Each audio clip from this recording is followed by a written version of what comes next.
اور اس کی اتنی فضیلت ہے کہ کوئی مومن ایک مرتبہ تلاوت کرے تو اسے 10 قرآن کے برابر ثواب عطا کیا جاتا ہے۔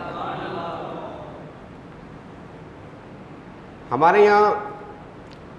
بعض لوگوں کو وظائف کرنے کا بڑا شوق ہوتا ہے اور بعض لوگ وظائف کرتے ہیں، اور اکثر و بیشتر اس چکر میں ہوتے ہیں کہ ہمیں کوئی ایسا وظیفہ مل جائے کہ جس سے ہمیں بغیر محنت کے کوئی کیمیا مل جائے، کوئی نسخہ کیمیا مل جائے، سمجھ رہے ہیں؟ تو میں کئی مرتبہ پہلے بھی بتا چکا ہوں کہ قرآن مجید فرقان حمید نے ہماری تربیت کی ہے، ذہن سازی کی ہے، اور ذہن سازی کرتے ہوئے بتایا کہ یہ جو دنیا میں جو اس کائنات میں جو بھی کچھ ہے، کسی کے پاس دولت زیادہ ہے، کسی کے پاس شہرت زیادہ ہے، کسی کو علم زیادہ دیا ہے، کسی کو بولنے کی بہت اچھی صلاحیت دی ہے، ہر ایک آدمی نصیحت کرنے والا نہیں ہوا کرتا، کچھ لوگوں کو نصیحت کرنے کے لیے پیدا کیا ہے، باقی کو سننے کے لیے پیدا کیا ہے۔ کوئی حسین ہے، ٹھیک ہے، سب اس کی کاریگری ہے۔ اب ہمیں یہ دیکھنا چاہیے کہ میرے اندر کیا اچھی صلاحیت ہے۔ ہمیں اللہ پاک نے جو صلاحیت عطا فرمائی ہے، اس صلاحیت کو مزید ہم اس کے اندر بہتری پیدا کریں اور اس صلاحیت کو بروئے کار لے کر آگے چلیں۔ کسی کی دولت سے امپریس ہو جانا، کسی کے حسن سے امپریس ہو جانا، جیسے کہ ہماری عادت ہے، تو باقی یہ کہ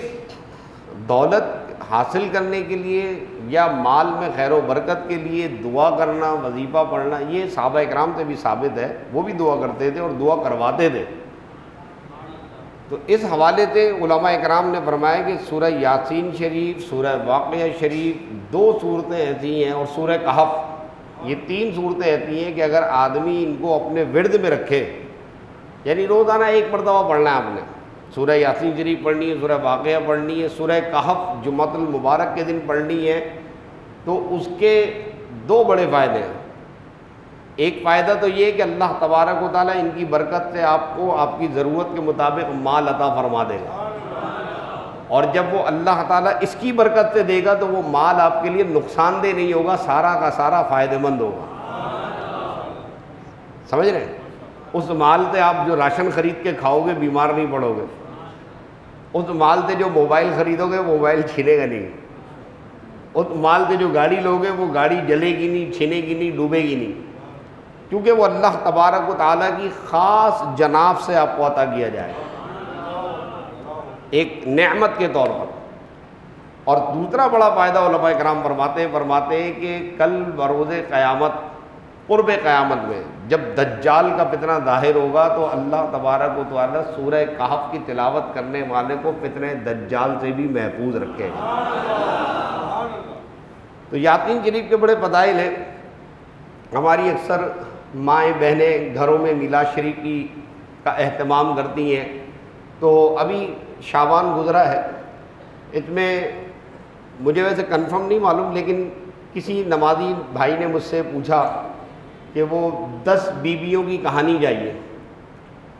میں نے کہا خیریت 10 بیویوں کی کہانی کر لیں، وہ گھر میں میلاد شریف کی محفل ہے، تو والدہ صاحبہ نے کہا کہ وہ 10 بیوی کی کہانی پڑھنی ہے۔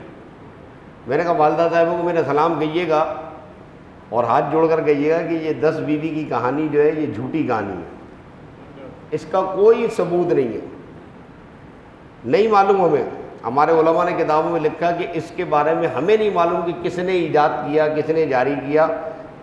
ہم اس کی ہرگز اجازت نہیں دیتے 10 بیویوں کی کہانی پڑھنے کی، سننے کی، اس کا کوئی بھی فائدہ نہیں ہے، ٹھیک ہے نا۔ آدمی جب کوئی کام کرے تو اس کے لیے کوئی دلیل بھی ہوتی ہے نا، کوئی ثبوت بھی ہوتا ہے،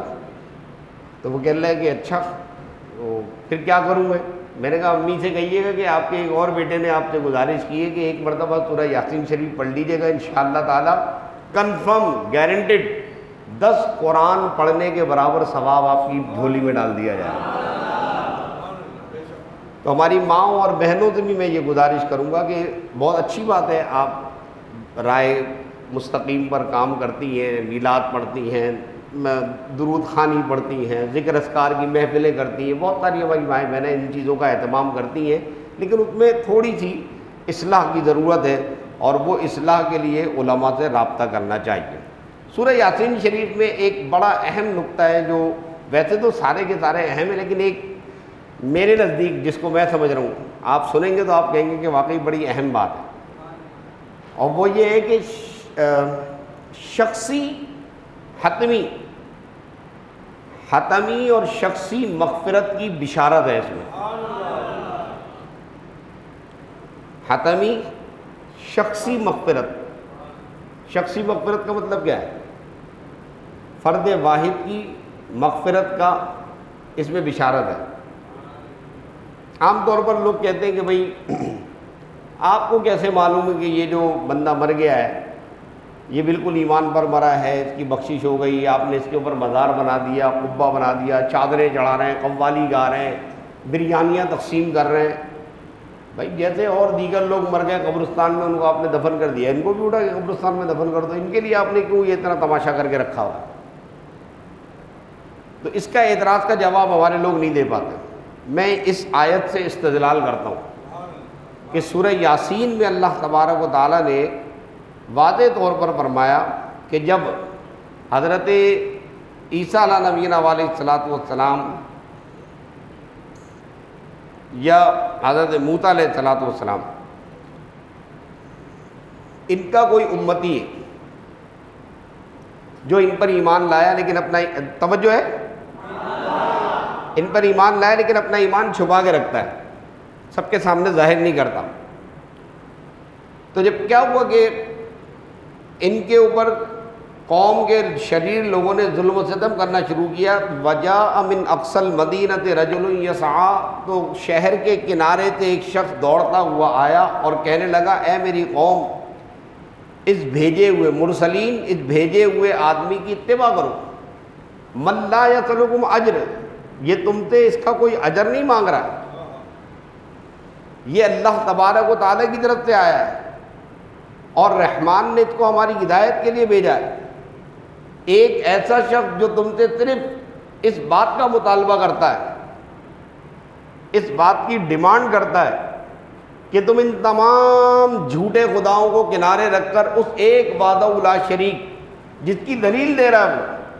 وہ وحدہ لا شریک کے وجود کی سب سے بڑی دلیل، دلائل ہی دلائل ہے، اتنا بڑا آسمان، یہ اتنی بڑی زمین، پھر زمین کے اوپر غور کرو کہ اس زمین کے اندر سے اللہ تبارک و تعالیٰ نے ہمارے لیے رزق، اناج، یہ پہننے کے کپڑے اور اس پر رہنے بسنے کا اہتمام، کیا کیا چیزیں میرے پروردگار نے اس زمین سے ہمیں عطا فرمائی ہیں، یہ آسمان ہمیں عطا فرمایا ہے، یہ دن اور رات کا آنا جانا، یہ اختلاف، اور پھر اس کے بعد ہمیں مختلف موسم عطا کیے ہیں، اور ان مختلف موسموں کے اندر مختلف اناج، مختلف فروٹ، مختلف پھل ہمیں عطا کیے ہیں، سردی گرمی بہار کی نعمتیں عطا کی ہیں، ہمیں خاندان دیا ہے، ہمیں رشتہ دار دیے ہیں، ماں باپ دیے۔ قرآن کریم کی آیت کا ترجمہ کر رہا ہوں کہ ہمیں قرآن کریم میں اللہ تعالیٰ نے فرمایا کہ ہم نے تمہیں پیدا کیا تو اکیلے نہیں پیدا کر دیا، ماں باپ دیے، تمہیں رشتہ دار دیے، تمہیں پوتے پوتیاں دیے ہیں، اتنا سارا کچھ عطا کیا ہے اس پروردگار عالم نے، پھر بھی تم اس کے بارے میں جھگڑ لو۔ اولم یر الانسان انا خلقناہ من نطفۃ فاذا هو خصیم مبین، پھر بھی تم جھگڑ لو، پھر بھی تمہیں یقین نہیں آ رہا۔ تو اب جب اس پوائنٹ کو پکڑیں، بات کو پکڑیں، سمجھیں کہ حضرت موسیٰ علیہ السلام کا یہ امتی جو ہے اپنا ایمان چھپائے ہوئے ہے، اور موسیٰ علیہ السلام کے خلاف جب قوم بات کر رہی ہے تو اب یہ موسیٰ علیہ السلام کی حمایت میں کھڑا ہو کے بات کر رہا ہے۔ کاش کہ آپ میری بات پکڑ لیں۔ موسیٰ علیہ السلام کا امتی ہے، اپنا ایمان چھپائے ہوئے ہے، موسیٰ علیہ السلام کی حمایت میں کھڑا ہوا ہے، بات کر رہا ہے، قوم کو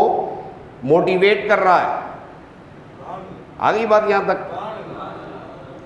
اس شخص نے جب موٹیویٹ کرنا شروع کیا تو قوم کے لوگوں نے نبی کو چھوڑ کر اس کو مارا اور جان سے مار دیا۔ جب یہ انتقال کر گیا، شہید ہو گیا، لوگوں کے پتھر کھا کھا کے شہید ہو گیا، تو اب اللہ تبارک و تعالیٰ نے اس کو اپنی خاص رحمت میں لے کر آیا، اور پھر اس سے فرمایا کہ کیونکہ تو نے ہماری نبی کی حمایت کی، اگرچہ کہ اپنا ایمان تو نے چھپا کے رکھا، کسی کو نہیں پتا کہ تو مومن ہے، لیکن ہم جانتے ہیں کہ تو مومن ہے۔ قیل ادخل الجنہ، تو اسے کہا گیا کہ جنت میں داخل ہو جا۔ تو اب جب وہ جنت میں داخل ہوتا ہے تو کہتا ہے یا لیت قومی یعلمون، یا لیت قومی، کاش، ہائے کاش کہ میری قوم جانتی، میں نے نبی کی حمایت کی، میں نے نبی کی حمایت میں بولا، اور میرے نبی پر ایمان لانے اور حمایت کرنے پر میرے پروردگار نے کیا کیا، بما غفر لی ربی وجعلنی من المکرمین، میرے پروردگار نے میری حتمی بخشش و مغفرت بھی فرما دی اور مجھے اکرام کے ساتھ عزت و احترام عطا فرمایا۔ اس آیت کریمہ میں اللہ تبارک و تعالی شخصی مغفرت پر حتمی دلیل دے رہا ہے کہ جب اس نبی کا امتی جو ایمان چھپائے وہ حمایت کر رہا ہے، تو رسول پاک صلی اللہ تعالیٰ علیہ وسلم کی حمایت کرنے والے، رسول پاک پر جانوں کے نذرانے دینے والے، رسول پاک پر اپنی اولادیں قربان کرنے والے، رسول پاک پر اپنا مال نثار کرنے والے، سب سے بڑھ کر حافظ ابو الفدا ابن کثیر میں لکھتے ہیں، اپنی تفسیر ابن کثیر میں کہتے ہیں کہ حضرت مولا کائنات مولا مشکل کشا اپنے دور خلافت میں کوفہ کے اندر جمعے کے خطبے کے دوران آپ نے فرمایا ایھا الناس من اشجع الناس، ایھا الناس، اے لوگوں، من اشجع الناس، لوگوں میں سب سے زیادہ بہادر اور قوی کون ہے؟ تو جتنے لوگ بیٹھے تھے ان سب نے کہا مولا آپ ہیں، سب نے کہا آپ ہیں۔ تو آپ نے جواب میں فرمایا نہیں، سب سے زیادہ شجاع اور قوت والا، سب سے زیادہ بہادر، وہ میرا دوست ابو بکر ہے۔ اب سارے کے سارے حیران ہو گئے، مولا علی کی شکل دیکھ رہے۔ آپ نے فرمایا کہ شجاعت کیا چیز ہے؟ جب رسول پاک صلی اللہ تعالیٰ علیہ وسلم کی قوم نے آپ کا انکار کیا، آپ کی تکذیب کی، آپ کو جھٹلایا، اور آپ صلی اللہ تعالیٰ علیہ وسلم مکہ میں جب نماز پڑھنے کے لیے اپنا چہرہ زمین پر رکھتے تھے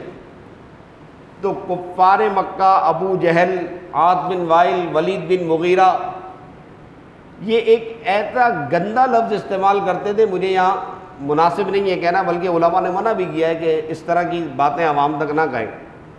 اس نے وہ جملہ کہا تو کسی کی جرت نہیں ہوئی، کیونکہ رئیس تھے نا، بڑے تھے، کسی کی ہمت نہیں ہوگی آگے بڑھے۔ اس دن کہہ لیں کہ صدیق اکبر رضی اللہ تعالیٰ عنہ آگے بڑھ گئے، اور آپ صلی اللہ تعالیٰ علیہ وسلم کے اوپر جب لوگوں نے اٹیک کیا ہے دوران نماز، اور نماز کے دوران آپ کے اوپر جب اٹیک کیا ہے تو آپ کو پروٹیکٹ کرنے والی اگر کوئی بہادر آدمی تھا وہ صدیق اکبر رضی اللہ تعالیٰ۔ تو آپ فرماتے ہیں پھر آپ رونے لگے، ممبر کے اوپر رونے لگے، اپنے چادر سے آپ نے اپنے آنسوؤں کو صاف کیا، اپنے منہ کو صاف کیا، آپ نے فرمایا تم نے دیکھا کہ بہادری اس کو کہتے ہیں۔ اور پھر آپ نے موازنہ پیش کیا یہی والی بات کا، اسی آیت کا، کہ ایک وہ نبی گزرے ہیں کہ جن کے امتی اپنا ایمان چھپایا کرتے تھے، اور ایک ہمارے نبی ہے کہ جن پر ایمان لانے والے اپنا ایمان ظاہر کر کے ان کی حفاظت کیا کرتے تھے۔ اب تم خود بتاؤ گے ایمان چھپا کر نبی کی حفاظت کرنے والا زیادہ افضل ہے یا ایمان ظاہر کر کے نبی کی حفاظت کرنے والا زیادہ بہادر ہے؟ قرآن مجید فرقان حمید ہمیں یہ بتا رہا ہے، بار بار کہہ رہا ہے وعد اللہ المؤمنین والمؤمنات، وعد اللہ، ابھی سورہ طور آنے دے، 27واں پارہ سورہ طور، اس میں ایک آیت کی تفسیر آپ سنیں گے آپ کی طبیعت نہال ہو جائے گی، ایسی ہو جائے گی بات کہ واہ، قرآن کریم نے بار بار وعدہ کیا ہے، بار بار۔ اور میں ایک چھوٹی سی بات کر کے بات اپنی ختم کروں گا دل تو جا رہا ہے اور بھی بات کرنے کا، لیکن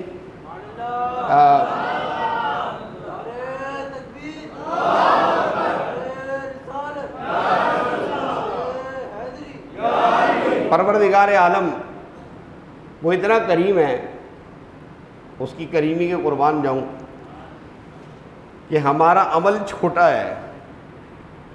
اور اس عمل کے اندر بھی پتہ نہیں کیا کیا ریاکاری اور گندگی اور بندگی پتہ نہیں کیا کیا بھرا ہوا ہے، پھر بھی وہ کریم اس چھوٹے سے عمل پر، مختصر وقت کے عمل پر دائمی ثواب عطا فرما رہا ہے۔ یہ بات اپنے ذہن میں رکھا کریں۔ ہماری زندگی کتنی ہے؟ 60 سال، 70 سال، 80 سال، اس میں سے شروع کے 20 سال تو آپ نکال دیں۔ جو 40 سال ہم نے عبادت بھی کی، یا ہم جو روزے رکھ رہے ہیں، یا ہم جو نمازیں پڑھ رہے ہیں، یا جو بھی ہم عبادت کر رہے ہیں، اس تمام کے اندر ہم کیا کر رہے ہیں؟ بل الانسان علی نفسہ بصیرہ، ہر شخص اپنے نفس پر آگاہ ہے کہ وہ کتنا عبادت گزار ہے۔ پھر بھی اللہ تبارک و تعالی ہمیں اس قدر نواز رہا ہے اور بار بار اپنے پاک کلام میں وعدے کر رہا ہے۔ وعد اللہ المومنین والمومنات، مومن مردوں سے، مومن عورتوں سے وعدہ ہے اللہ تعالیٰ کا کہ ایمان دنیا سے سلامت لے کے چلے گئے نا تو تمہارے لیے جنتیں انتظار کر رہی ہیں۔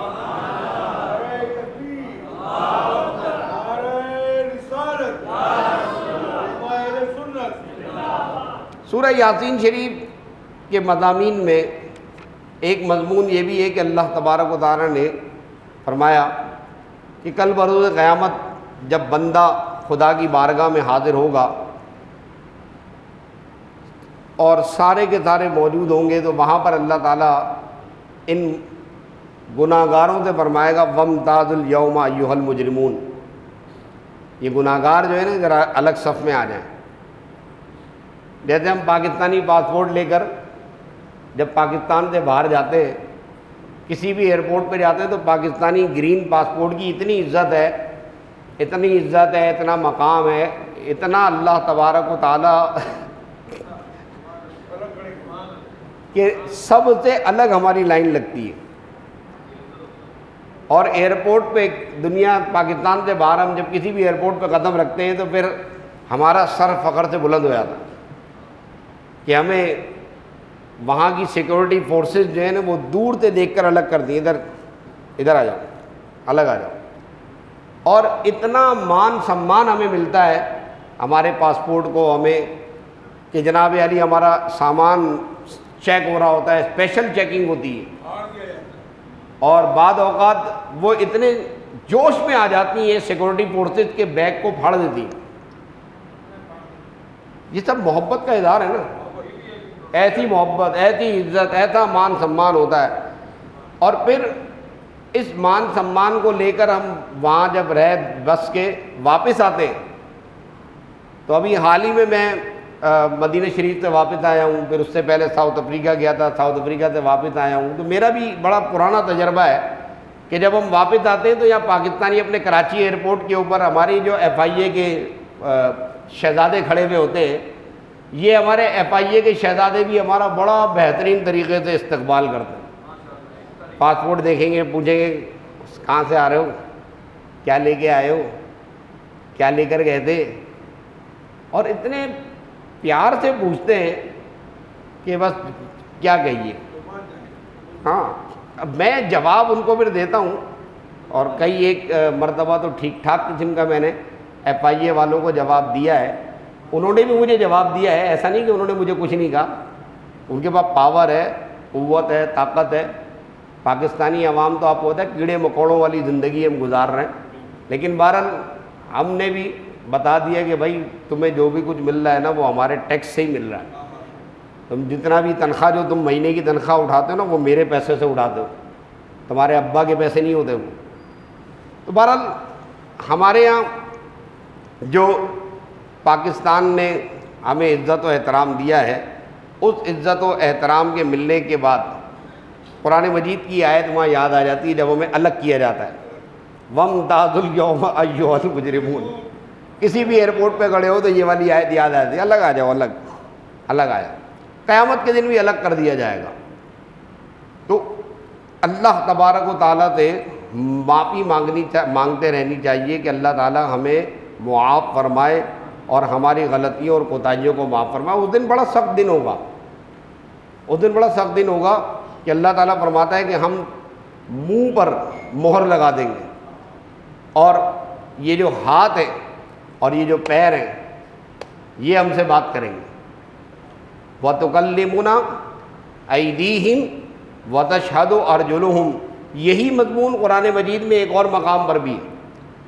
یہ مضمون یہی ایک جگہ پر نہیں، یہ دو مقامات پر ہے۔ اللہ تعالیٰ نے فرمایا قیامت کے دن یہ تمہارے ہاتھ اور پاؤں تمہارے کرتوت کے بارے میں گواہی دیں گے، لہذا اپنے ان ہاتھوں اور پاؤں کو گناہوں سے ملوث کرنے سے بچانا چاہیے، اور اللہ تبارک و تعالیٰ کی بارگاہ میں بار بار معافی مانگتے رہنا چاہیے۔ مدینہ منورہ کے ایک محدث کا واقعہ ہے کہ وہ ساری زندگی حدیث بیان کرتے رہے، اور ساری زندگی حدیث بیان کرنے کے بعد آخر زندگی میں ان کے پاؤں کے اندر ایک آبلہ نکل آیا۔ آبلہ سمجھتے ہیں نا؟ چھالا نکل آیا۔ تو اس زمانے کا جو حکیم یا طبیب جو بھی ہوگا اس نے کہا کہ حضور اس آبلے یا چھالے کو کاٹنا پڑے گا ورنہ نقصان ہو جائے گا۔ انہوں نے کہا کیا کرو گے بھائی؟ توجہ سے سنیے گا۔ انہوں نے کہا کیا کرو گے؟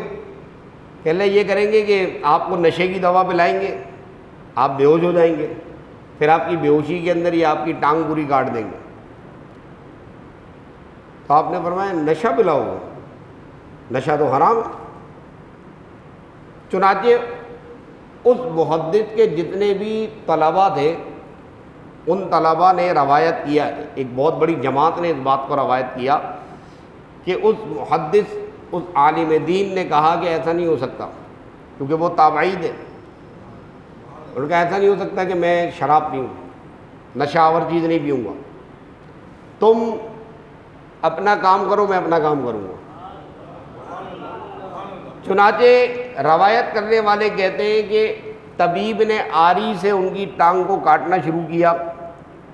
اور آری سے پوری کی پوری ٹانگ کاٹ دی۔ جتنی دیر تک ٹانگ کاٹتے رہے اتنی دیر تک وہ اللہ کا بندہ اللہ کا ذکر کرتا رہا،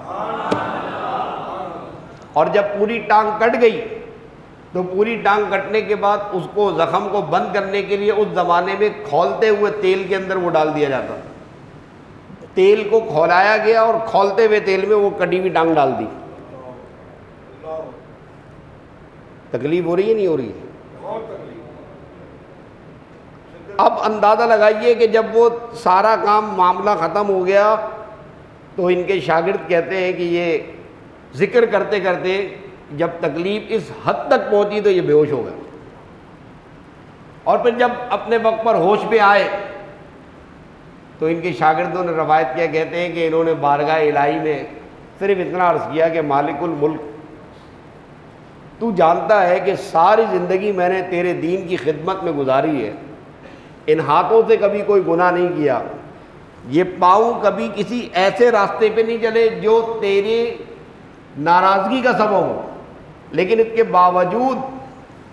کے باوجود میرے پاؤں میں یہ چھالا ہوا، اس کی وجہ سے پاؤں کاٹا گیا، تیل میں ڈالا گیا، یہ کسی گناہ کے سبب سے نہیں ہے، یہ تو بہت اچھے طریقے سے جانتا ہے۔ معلوم کیا ہوا کہ اللہ تبارک و تعالی اپنے بندوں کی آزمائش کرتا ہے، اور اس آزمائش کے اندر جو کامیابی کے ساتھ پار کر جاتا ہے نا، پھر اس کے درجات کو بلند و بالا کر دیا جاتا ہے۔ یہ رمضان المبارک بھی ہماری آزمائش ہے، اس میں آزمائش کے اندر کوشش کریں کہ اللہ تبارک و تعالیٰ کی آزمائش پہ اتر جائیں، اور دعا کیا کریں کہ یا اللہ پاک ہمیں اپنی آزمائش سے محفوظ رکھ۔ ہم اس قابل نہیں ہیں، کہ ہم آزمائش پہ اتر سکیں، بے سبب بخش دے مولا تیرا کیا جاتا ہے۔ وآخر دعوانا الحمدللہ رب العالمین۔